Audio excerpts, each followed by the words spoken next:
बटी हुई है। कुछ लोग कह रहे हैं कि ये नई शिक्षा नीति भ्रमित करने वाली है, इसमें स्पष्टता की कमी है। आपकी क्या राय है?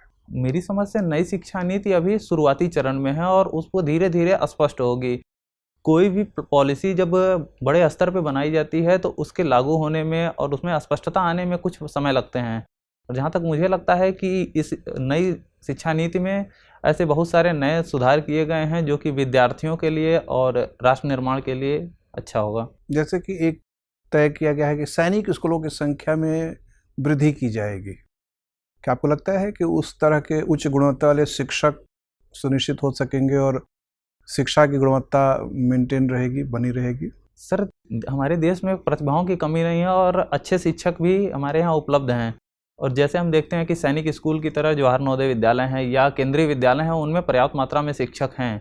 तो अगर नए सैनिक स्कूल बनाए जाते हैं तो मेरी समझ से उसमें आप कह रहे हैं हमारे देश में प्रतिभाओं की कमी नहीं है, उद्योगपति कह रहे हैं कि हमें कुशल कामगार नहीं मिल पा रहे हैं, एम्प्लॉयबल वर्कर्स नहीं मिल पा रहे हैं। ऐसे लोग आ रहे हैं जो ग्रेजुएट तो हैं लेकिन काम देने लायक नहीं है, उनके पास कौशल नहीं है।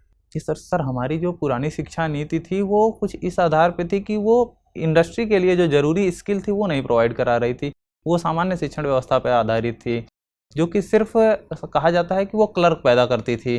तो उस व्यवस्था में अब सुधार हो रहा है और वर्तमान में जो हमारी जनसंख्या है उसको अच्छे से रोजगार दिया जा सके और राष्ट्र निर्माण में उसकी भागीदारी हो सके, इसलिए सिर्फ क्लर्क पैदा कर रही थी। इस वाक्य में एक हीन बोधक दृष्टिकोण भी छिपा है कि क्लर्क का काम एक निचले दर्जे का काम है।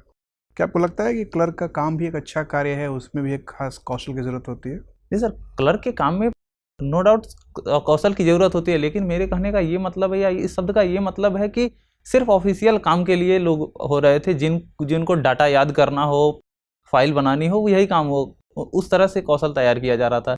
जबकि आज के इंडस्ट्री की आवश्यकता सिर्फ इस पर आधारित नहीं है।